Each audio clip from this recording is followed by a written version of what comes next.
Il avait des rêves pour son peuple, mais l'Occident en avait d'autres pour lui. Voici l'histoire de Patrice Lumumba, assassiné, trahi, puis effacé, jusqu'à ce que l'Afrique se réveille. Lumumba, premier ministre du Congo libre. Il voulait l'indépendance, mais pas celle sur papier, la vraie, celle où le peuple contrôle ses richesses. Mais il a vite compris, la liberté coûte cher, très cher. Il est devenu l'homme à abattre. Les États-Unis et la Belgique ont financé son enlèvement. Son propre pays l'a livré. Ils l'ont battu, torturé, assassiné. Ses dernières paroles, l'histoire dira un jour qui nous étions. Aujourd'hui, on se souvient de lui, parce que même mort, Lumumba est vivant dans chaque Africain qui se bat.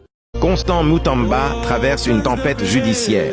Accusé d'avoir détourné 19 millions de dollars, il fait face à une peine de 10 ans de travaux forcés. Entre accusations politiques, tentatives d'empoisonnement et démission, Mutamba reste au centre de toutes les attentions. Et toi, penses-tu qu'il est innocent ou un complot bien organisé?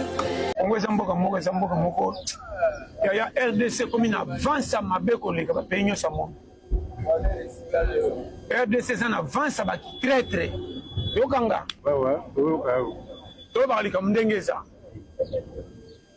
ndako papa na mama bagundaka chaque fois bana nde balala ba victime nzala bantunge panzana kananda nanda to bimi ba victime ba continent nde ba saka na mboka ba ibaka mbongo ba kosa pays ba traite biso to meminga ngambo ba jeune reba timbela ke Congo so même na distraction Nino to sala pour mutomta se rendre compte que vie n'engazo dépendre na nzambe moi ba ezate. Procès Mutamba, voici l'essentiel à retenir, partie 6. L'ancien ministre de la Justice, Constant Mutamba, a comparu pour la 6e fois devant la Cour de cassation.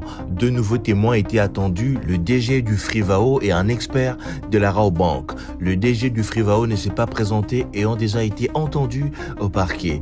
L'expert de la Rabobank a expliqué devant la Cour que le compte ouvert par l'entreprise Zion Construction n'était pas un compte séquestre, mais bel et bien un compte courant, ce qui permettrait de retirer l'argent librement. Il a déclaré que le fonds provenait d'un sous-compte du ministère de la Justice Bar Frivao et un Canadien nommé Arnaud avait le mandat de signer seul pour les transactions. Il a ajouté qu'aujourd'hui l'argent est bloqué par le parquet et n'appartient plus au ministère de la Justice. Il a conclu en disant que la banque n'a prélevé que 2 $ comme frais bancaires. Le procureur lui a demandé où sont passés les 100 000 $ car le solde est passé de 19 900 000 à 19 800 000. L'expert a répondu que ça pourrait être dû aux frais et aux dépenses et qu'il fournirait les relevés bancaires pour plus de détails.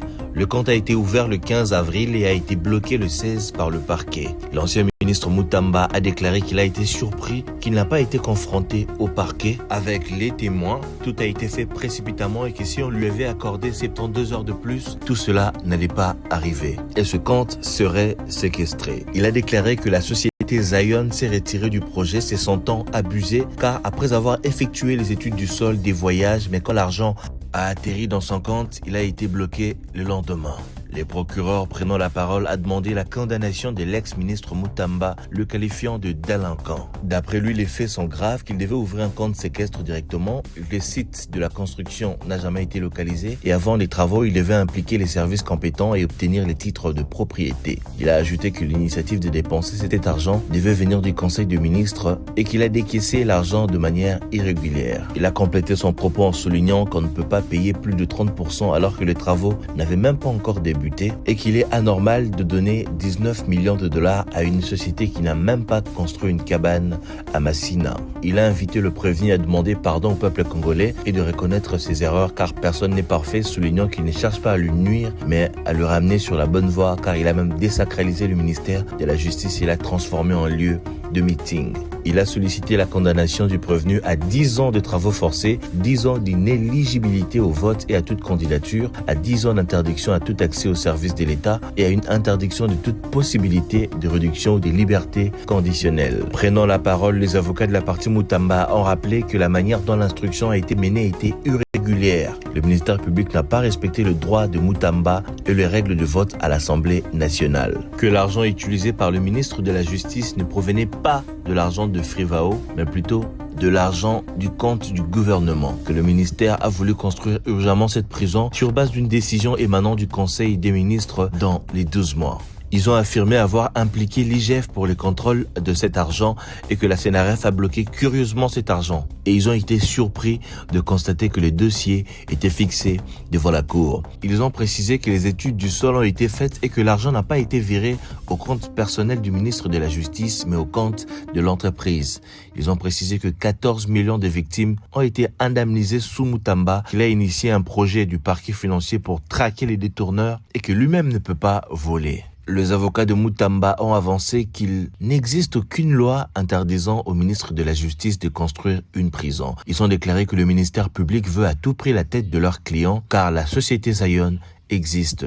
Et après une longue plaidoirie, ils ont conclu que le ministre Mutamba doit être acquitté car il a sacrifié sa jeunesse pour une cause noble, acceptant de porter le fardeau de toute une génération. Mutamba, prenant la parole, s'est présenté comme un homme d'État intègre, affirmant avoir été trahi et restant confiant à Dieu.